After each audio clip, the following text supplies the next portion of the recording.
आपका खुशबू। क्या घटना हुई आपके साथ, किस लिए मिलने आए आप?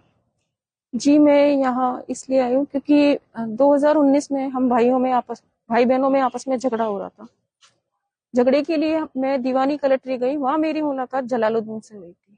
कौन है जलालुद्दीन? एडवोकेट। अच्छा। मैंने जो भी घर की स्थिति थी सारी उनको बताई, उसने मुझे विश्वास में लिया और ये कहा कि हम तुम्हारी पूरी हम तुम्हारी पूरी मदद करेंगे। उसने मेरे को भरोसा दिलाया। ये इसी के चक्कर में जलालुद्दीन का मेरे घर पर आना जाना शुरू हो गया। जी। ज- जलालु जलालुद्दीन एक दिन घर पर आए, मेरी तबीयत ठीक नहीं थी। उसके लिए उन्होंने इतनी हमदर्दी बताई कि वो मुझे बोले चलो मैं तुम्हें दवाई दिलवा के लेके आता हूँ। मैंने उन्हें मना किया कि इतनी तबीयत खराब नहीं है, लेकिन उसके बाद भी वो मुझे लेके जाते हैं। वो मुझे कलेक्ट्री से पहले कांग्रेस कार्यालय है वहां लेकर जाते हैं। वहां उन्होंने मुझे पिस्तौल दिखाई और मेरे साथ इन्होंने गलत काम किया।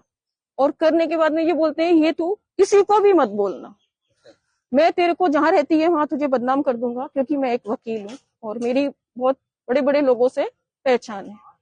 ये चीज मैंने किसी को भी अपने घर में नहीं बताई और उसने ये चीज का फायदा उठाकर मेरे घर में कुछ टाइम के बाद में आता है और उसने देखा घर का माहौल ठीक है, फिर उसने वही हरकतें मेरे घर में आकर करना शुरू कर दिया।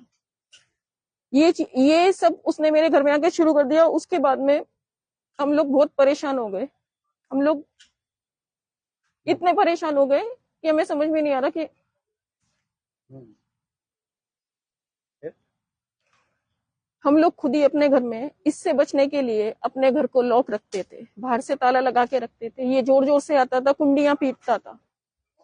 हमारे घर में ही आके इसने क्या किया, नमाजें पढ़ी, मुझे पढ़वाता था, बोलता था रोजे रखो, फिर मारता पीटता था। ये सब नहीं करते थे तो मारता पीटता था। अच्छा। जी। इसने एक बार तो मेरी लड़की को भी मारा। फिर ये मारता पीटता था। फिर?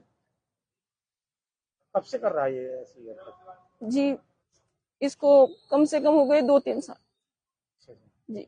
माँ के मरने के बाद। जी। फिर? माँ के मरने के गलत गलत काम करता था ये? बहुत गलत। ये सबसे ज्यादा मेरे पे कब हुआ, जब मेरी माँ खत्म हो गई। माँ खत्म हो जाने के बाद तो इसने पूरे घर में कब्जा जमा लिया, क्योंकि मेरे घर में सिर्फ मैं और मेरी बेटी रहते थे। इसने पूरे घर में इस तरह से उड़ा लिया कि ये मेरे घर में खाना खाना, उठना बैठना, हर चीज इसने वहीं पर ही कर ली। और जब हम इसे थोड़ी देर भी घर पर नहीं मिलते थे तो ये बहुत गुस्सा हो जाता था और कहता था तुम लोग कहाँ गए थे। और इतना हम लोगों को इसने इतना टॉर्चर करके रखा हुआ था कि हम ये चीज किसी को बोल भी नहीं सकते आपको थे। घर पे छोड़ना पड़ा था? हमें मेरी बेटी के एग्जाम थे, मेरी बेटी के एग्जाम थे, उसके लिए मैं यहाँ से अपने पति के पास चली गई। मेरे को होटल में रुकना पड़ा और मैंने अपनी बच्ची के एग्जाम भी 15 दिन तक होटल में रुक के दिए, सिर्फ इस आदमी के डर से। सिर्फ इस आदमी ने बहुत प्रताड़ित किया।